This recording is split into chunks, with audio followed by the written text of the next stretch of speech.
Ya, Anda masih menyaksikan Breaking News. Dan untuk membahas hasil putusan MK tentang batas usia Capres dan Cawapres, kami akan berbincang dengan pakar hukum tata negara Profesor Juanda dan Wakil Ketua Umum DPP Partai Perindo Boyke Nofrizon. Selamat sore, Pak Boyko. Selamat sore, ya. Mas David. Dan selamat sore juga Pak Juanda. Prof, selamat sore, Prof. Selamat sore. Selamat sore. Bang Boyke. Ya, Profesorku. Sudah lama nggak ketemu kita. Ya, Profesor. Baik, saya langsung saja ke Prof Juanda. Prof, apa tanggapan Anda mengenai putusan MK ini? Pertama, kaget, mengejutkan, dan saya kira adalah putusan yang tidak bisa diterima secara hukum walaupun ini adalah sudah diputuskan. Sebenarnya pagi tadi saya di TV One sudah memuji-muji karena melihat dari rentetan yang sebelumnya, tiga itu ditolak. Makanya saya pikir menurut pemahaman pikiran saya yang sederhana ya, bahwa MK harus konsisten, tidak berada dalam sebuah alasan yang saya pikir bermain di tataran terminologi saja, tidak substantif ya. Nah, karena tadi MK menolak soal 35 plus penyelenggaraan negara misalnya gitu, berpengalaman. Hanya penyelenggaraan di dalam arti luas. Nah, tapi penyelenggaraan itu kan termasuk kepala daerah. Betul. Nah, tapi di sini kepala daerah dengan menambah norma baru lagi ya, seharusnya tidak begitu hakim konstitusi. Nah, walaupun memang ini kan ada 4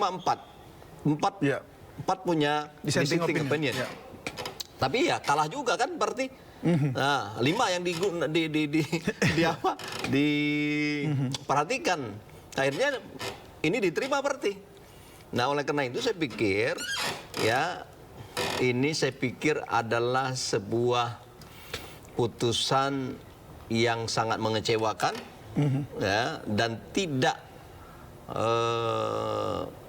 konsisten sebagaimana yang telah lalu ya, karena dia mengambil ranahnya pembentuk undang-undang dan yang lain-lain itu tadi, dan putusan ada 7 putusan sebelum ini termasuk dari tadi itu ada 3 lagi, ada 10 putusan berarti menolak kalau batas usia, masalah usia.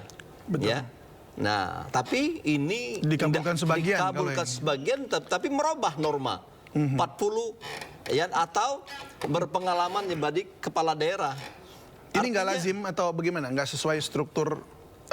Secara apa ya, kewenangan dalam konteks untuk membuat norma putusan ini sebenarnya susah diterima secara hukum ya, karena tidak boleh hakim konstitusi menambah norma ya. Nah, oleh karena itu sudah bertentangan dengan prinsip-prinsip yang ada dalam undang-undang Mahkamah Konstitusi itu sendiri. Nah, oleh karena itu saya pikir ini walaupun memang lagi-lagi ya, ini sangat tidak bisa kita terima secara hukum, tapi karena ini putusan ya, dengan sangat terpaksa. Nah, sangat terpaksa ini adalah mencederai rasa keadilan saya kira. Baik, saya ke Pak Boyke dulu ya. Pak Boyke, oke, tanggapan Anda dulu, walaupun memang tadi TPN sudah menyampaikan, tapi mungkin dari Perindo seperti apa? Ya, sekali lagi gini ya, sekali lagi bahwa hampir satu republik ya Prof ya, Mas David ya, dibikin sibuk dengan persoalan-persoalan yang saya anggap tidak penting gitu. Karena di depan mata itu kita bicara soal bagaimana menghadapi election. Depan mata kita bicara bagaimana persoalan untuk menciptakan keadaan republik ini semakin baik, masyarakat semakin damai, semakin sejahtera, dan lain-lainnya. Tapi dengan satu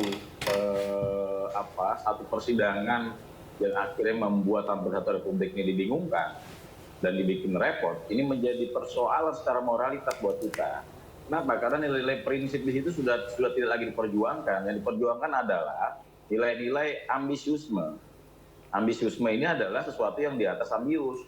Bagaimana bisa berkuasa, bagaimana bisa memenangkan pilpres dengan cara-cara yang dianggap cara-cara legal, dengan cara-cara yang dijajakan ke MK, yaitu tentang bagaimana batas usia capres dan cawapres. Nah, kalau pada posisi ini saya melihat keputusan MK tadi itu plus minus ya. Kalau kita plus, kita anggap bahwa sesuatu yang telah disampaikan, sesuatu yang telah dipersidangkan pada finalisasi hari ini itu ditolak mengenai batas usia capres dan cawapres di bawah 40 tahun. Dan MK akhirnya membuat rujukan ya, membuat keputusan yaitu di usia 40 tahun. Tetapi di satu sisi ada sesuatu yang kemungkinan besar ini tidak pada ranah Mahkamah Konstitusi. Kenapa? Karena Mahkamah Konstitusi adalah hakim persidangan. Sekali lagi, Mahkamah Konstitusi adalah hakim persidangan.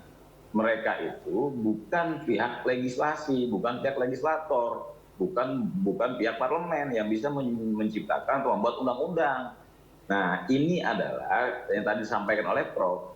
Ada kesalahpahaman dari tindakan dan perilaku MK yang akhirnya merekomendasikan bahwa syarat dari calon presiden dan calon wakil presiden adalah bla bla bla. Lalu poin-poinnya yaitu sudah dan pernah menjadi kepala daerah. Tuh, kalau ini kan keputusannya harus diputuskan oleh anggota oleh rapat paripurna DPR gitu loh, oleh legislator, oleh parlemen, bukan oleh MK sepihak. Karena itu ada kesalahpahaman, ada mungkin ketidakpahaman atau ketidaktahuan. Kalau saya melihat di sini bukan ada something ya, bukan ada something, ada pihak-pihak yang bekerja di belakang MK untuk menggolkan sesuatu yang sebenarnya bukan pada tempatnya, sesuatu yang bukan menjadi keputusan atau kebijakan dilakukan oleh MK. Karena sekali lagi sampaikan Profesor, saya sepakati bahwa inilah keputusan dari legislator, keputusan yang harus dibuat oleh pihak-pihak yang bisa menciptakan undang-undang. Yang menciptakan undang-undang adalah parlemen, itu adalah para teman-teman di DPR sana. Karena parlemen itu tugas salah satunya yaitu menciptakan undang-undang, membuat regulasi. Nah, MK tidak diperbolehkan secara hukum yang ada di Indonesia untuk menciptakan atau membuat atau memutuskan undang-undang yang belum diputuskan oleh lembaga yang namanya DPR itu sendiri. Nah, pada satu sisi ini kita melihat tiba-tiba MK memutuskan itu. Dan ini menurut saya sesuatu yang tidak lazim pada tempatnya. Ya. Tapi di balik itu semua, halo, ya, Pak Boyke. Halo Mas. Tapi di balik itu semua, persoalan yang sangat krusial yaitu bagaimana salah satu pasangan capres ya, yaitu dari pihak Pak Prabowo itu mengajukan salah satunya ini di pihak Pak Prabowo mengajukan agar batas keterpilihan atau syarat menjadi capres dan cawapres di usia 40 tahun ke atas. Lalu ada skenario untuk memaksimalkan dan mengkapitalisasikan agar Mas Gibran bisa berpasangan dengan Pak Prabowo. Baik, nah, Pak Boyke, untuk ada dugaan mengkapitalisasi ini kita akan bahas usai jeda berikut. Kita harus jeda dulu sejenak, Pak Boyke. Baik, terima kasih. Baik, Mas David. Dan pemirsa, breaking news akan kembali usai jeda berikut ini.